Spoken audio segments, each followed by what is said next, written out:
bienvenue dans ce nouveau journal créatif consacré au tricot et au point de croix. Je m'appelle Sophie et vous pouvez me retrouver sur Instagram sous le pseudo Le Fil de Saria, comme sur cette chaîne YouTube. Bienvenue. Alors je vous retrouve avec plein de projets, surtout que à l'épisode précédent je vous expliquais que j'avais été malade. J'étais pas totalement remise, je suis retournée au travail, ça m'a achevée et pendant plus d'une semaine, j'étais coincée sur mon canapé. Alors au début j'étais vraiment coincée sur le canapé, puis ensuite ça allait un peu mieux. Mais j'ai beaucoup fait de point de croix. J'aurais pu avancer un peu plus sur mon tricot, mais ça on en reparle un peu plus tard. Et j'ai eu le temps aussi de réfléchir à la chaîne et... si tout se passe bien, j'ai fait une petite introduction. Je me suis essayée à Canva pour faire peut-être les vignettes YouTube si j'y arrive, et une petite image d'introduction, mais c'était dur de comprendre. C'est pas mon truc, moi, tout ça. Mais bon, voilà, j'ai essayé. Ça m'a un peu changé les idées aussi. Et voilà. Donc, on va commencer par le point de croix. Alors, je vous expliquais à la fois passée que j'avais décidé sur un coup de tête de partir sur un point de croix d'Halloween. J'ai tiré au sort dans mes 36 favoris Etsy sur le thème d'Halloween parce que j'en ai pas que 36 des favoris Etsy, à l'heure actuelle j'en ai 364 je crois. Voilà. Juste pour Halloween, il n'y en a que 36. Donc, on était tombé sur la maison hantée de Raven Coven. Et ça me plaît beaucoup. Alors, avant de vous en parler, enfin, avant de vous le montrer, je vais juste vous dire, normalement, c'est un full cover, comme ça qu'on dit. Donc, on prend une toile classique, et puis on brode absolument tout. Et pour donner une ambiance un peu gothique, il y a beaucoup de croix noires. Tout le fond est noir. Et il y a quelques semaines, j'avais parlé avec Bee Cozy Stitcher, donc B-E-E comme une abeille, puis Cozy Stitcher sur Instagram, qui m'avait... qui elle songeait un peu à tricher dans ce genre de full cover avec un fond noir en prenant une toile noire. Et justement, il me restait un petit bout de toile noire qui fait exactement, enfin presque exactement les dimensions qu'il fallait. Et j'ai commencé. Voilà la première partie. Ça donne super bien. Et franchement, ça se voit pas que, il y a une petite différence de texture, mais honnêtement, quand il va être exposé. Hein. Mon homme adore, mes enfants adorent, et moi encore plus. Donc franchement, ça se voit pas du tout. Après, il faut aimer broder sur une toile foncée, mais comme j'adore ça, il n'y a aucun problème. Alors, donc j'ai fait la première partie. En plus, j'avais tous les fils. Il va falloir que j'en rachète, je pense, du gris comme ça, parce que j'en aurais pas assez pour toute la toile, mais j'ai un peu le temps.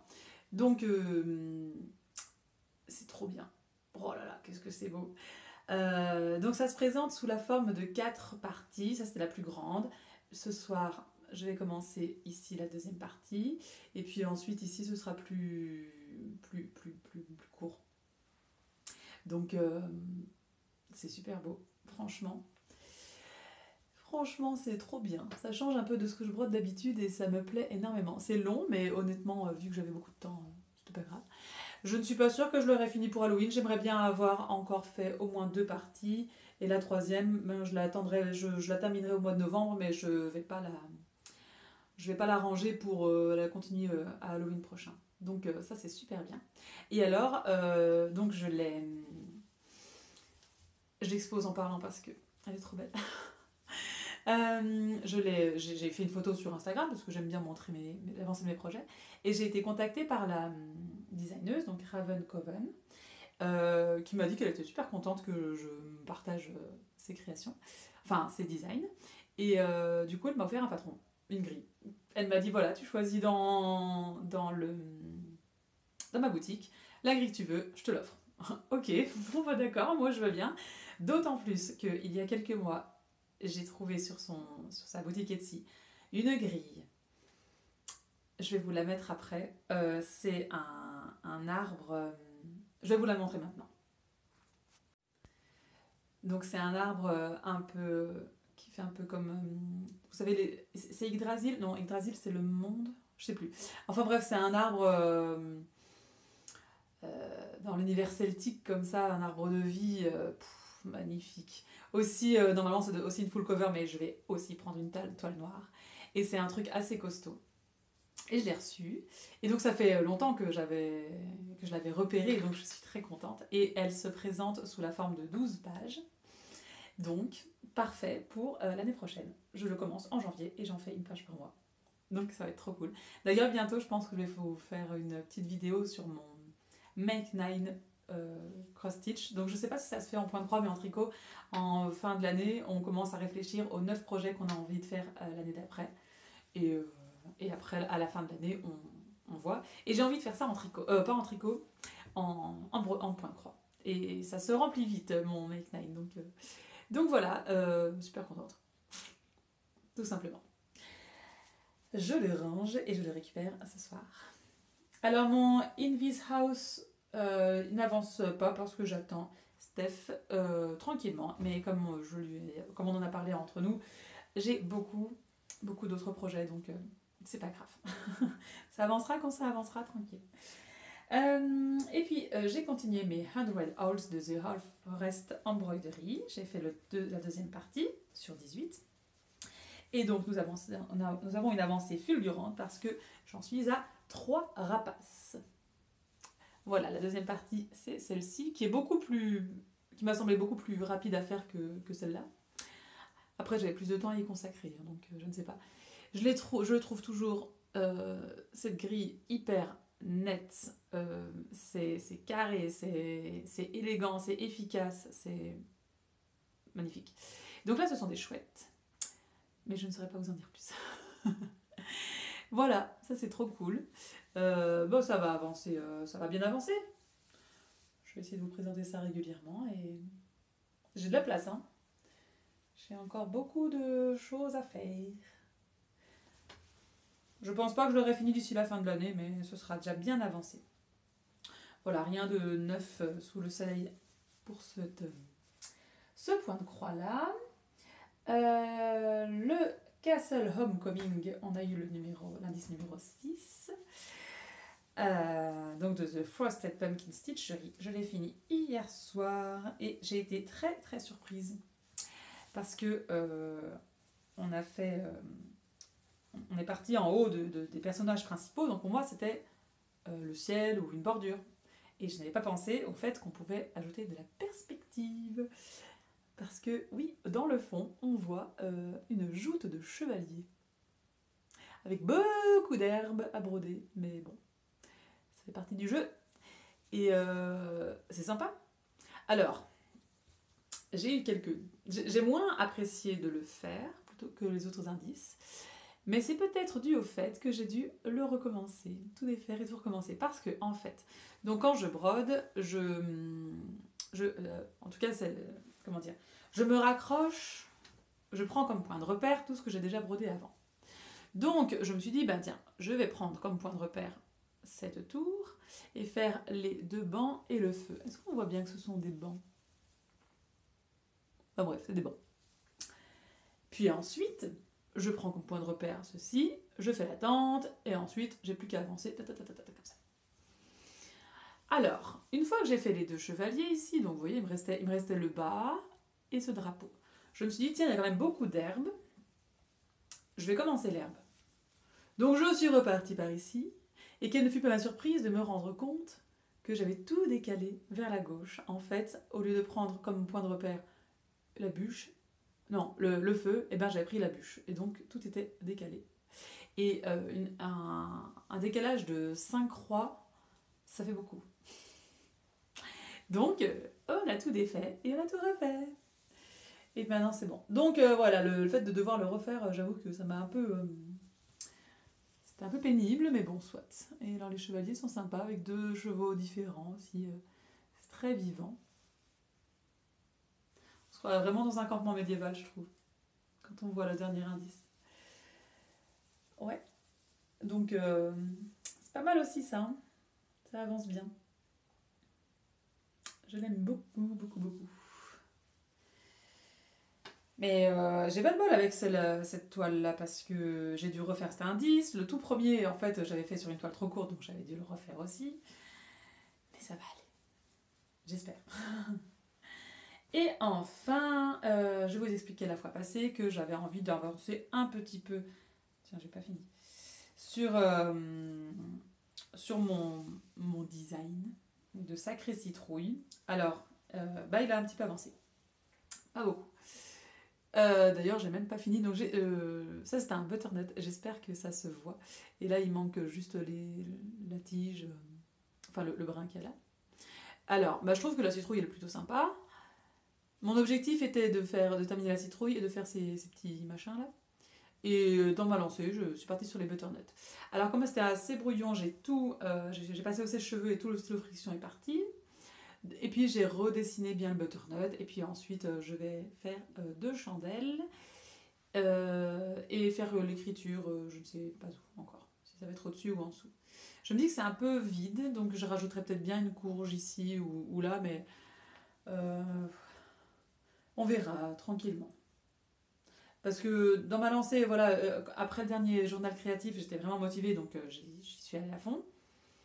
Puis je l'ai rangé et j'ai plus envie d'y toucher, donc on verra si je le reprends bientôt ou pas. De toute façon, il n'y a pas d'urgence. De toute façon, en point de croix, il n'y a rien d'urgent. Même quand on fait un stitch long, mystère, c'est pas grave si ça prend plus de temps. Et dernière chose à vous montrer au point de croix, c'est que je vous avais montré mes insectes de Sam Cross Stitch pour un pochon pour ma belle-mère. Et c'est cousu. Voilà. Donc en fait, mon but c'était de faire des pochons pour emballer les cadeaux pour Noël et tout. Et comme j'offre toujours les cadeaux aux mêmes personnes, je leur fais des pochons personnalisés. Donc mon beau-père c'était Spirou, il est là je crois. Ce sont des pochons que j'ai achetés à Cultura. Et c'est pratique parce qu'on peut mettre une BD ou plein de choses dedans. Donc j'avais fait Spirou en broderie traditionnelle. Et là, pour ma belle-mère, j'ai fait les insectes parce que elle aime bien tout ce qui est la nature, elle aime bien les insectes. Voilà. Donc c'est très cool. Alors je suis plutôt contente. J'ai un peu improvisé. Donc ce que j'ai fait, c'est que j'ai pris la toile, je l'ai repassée, j'ai fait comme un ourlet en fait. J'ai replié les bords. Et puis, je sais pas si ça va bien se voir. J'ai cousu à la main. J'ai une machine à coudre, elle est dans mon grenier, elle est déréglée, j'ai pas envie de la sortir. Donc j'ai cousu à la main. Et alors en fait pour la longueur des points, eh bien j'ai fait carré par carré. Comprenez Alors c'est très difficile de vous montrer. Si je cache ma tête. Là vous voyez peut-être. Donc j'ai utilisé vraiment les repères de la toile Aïda. Un carré, un point au-dessus, puis un point en dessous, etc. J'espère que c'est clair. Mais en fait, quand on est devant, c'est très simple. Et à l'intérieur, je n'ai même pas encore regardé ce que ça donnait à l'intérieur, mais bon. Ouais, c'est plutôt discret. Donc c'est très cool. Et voilà. Alors, donc je vous ai dit, c'est un point de croix, un pochon dans lequel on peut mettre pas mal de choses. D'ailleurs, normalement j'ai fait une petite vidéo comme introduction du journal créatif où je mets plein de choses dedans, mais en fait non, c'est tout des choses à moi que je garde. La seule chose que je vais mettre dedans, c'est ça. C'est les chaussettes que je lui ai tricotées début d'année. Donc, ouais, j'aurais peut-être dû choisir un pochon plus petit.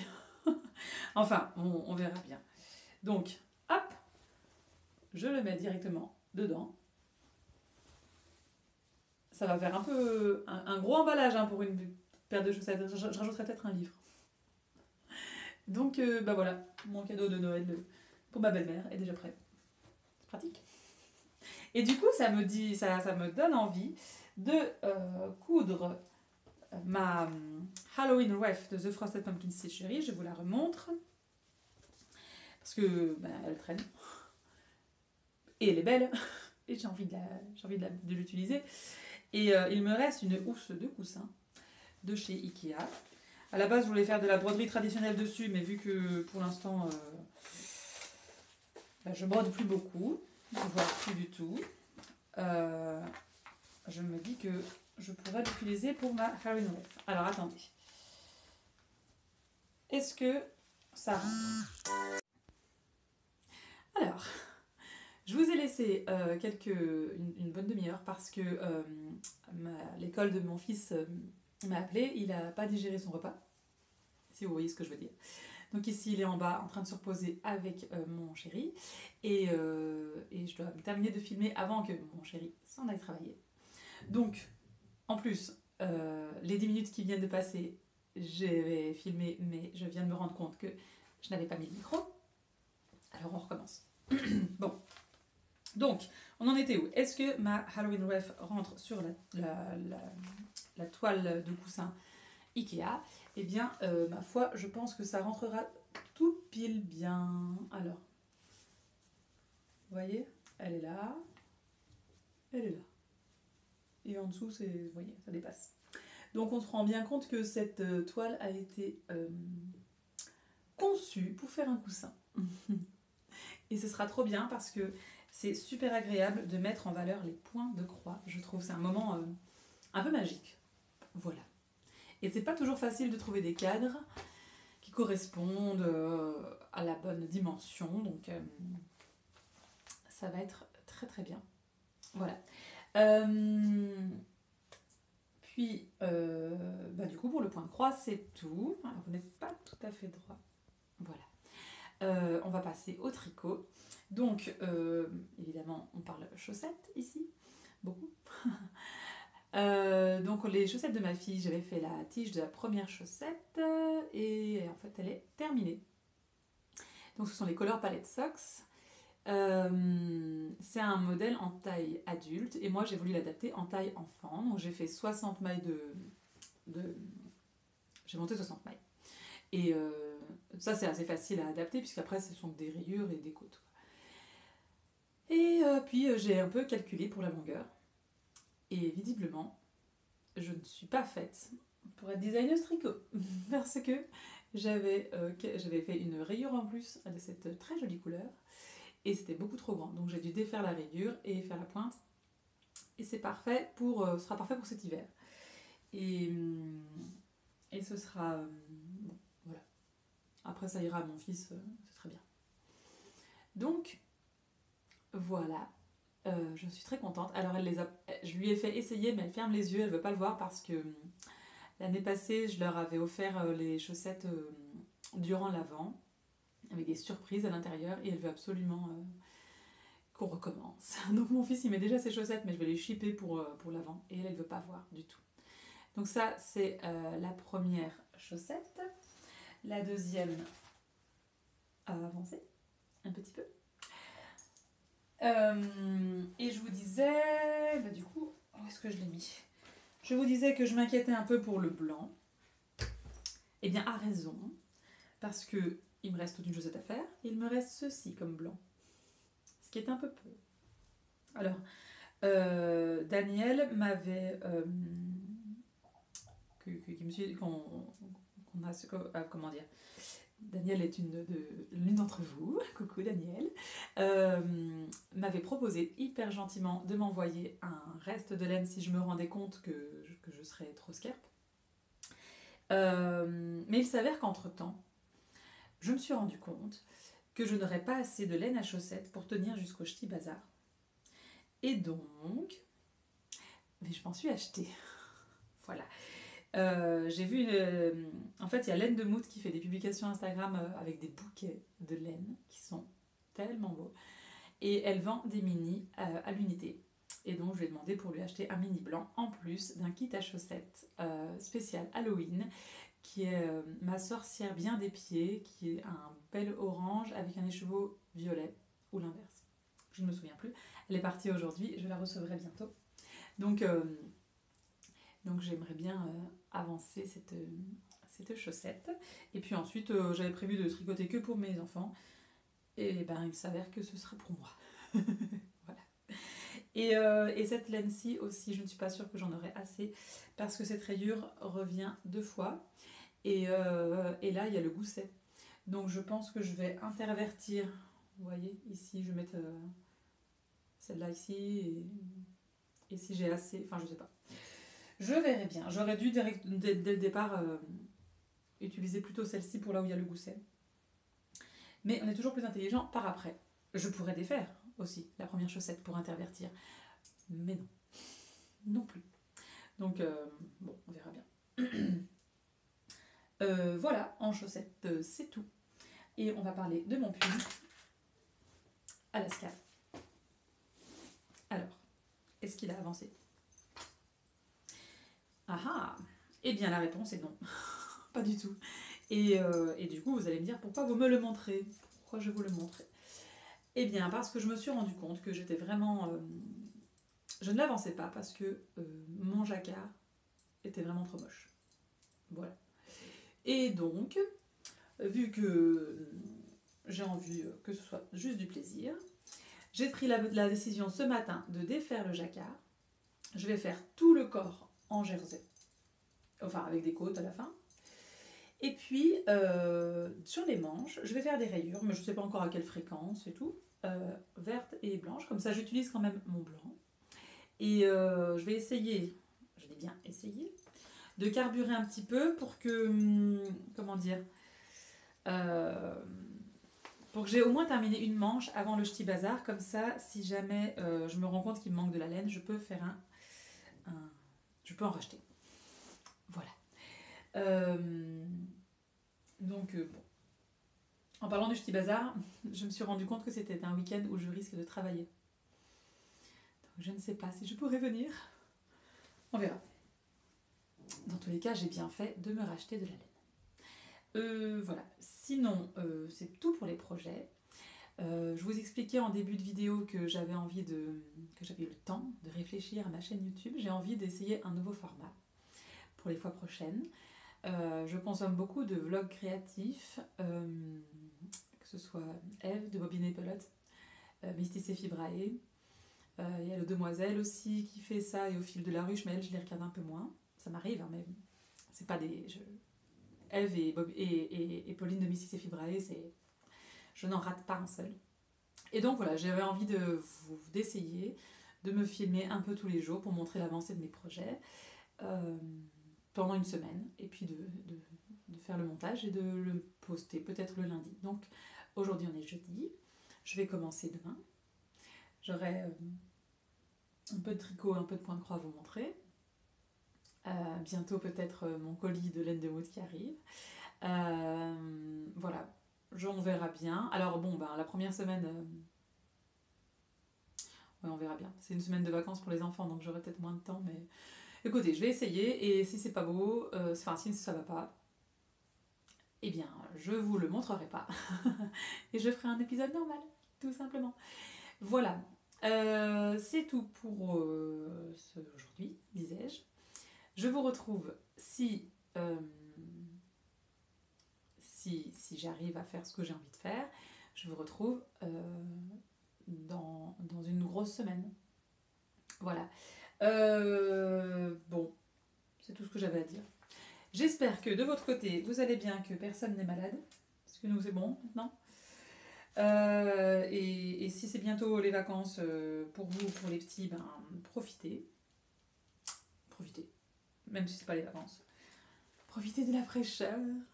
Ah oui, c'est du bonheur de remettre ses chaussettes, sans avoir trop chaud.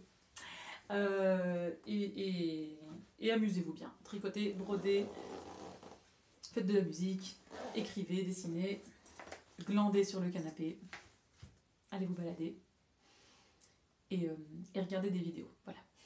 Bon, allez, salut!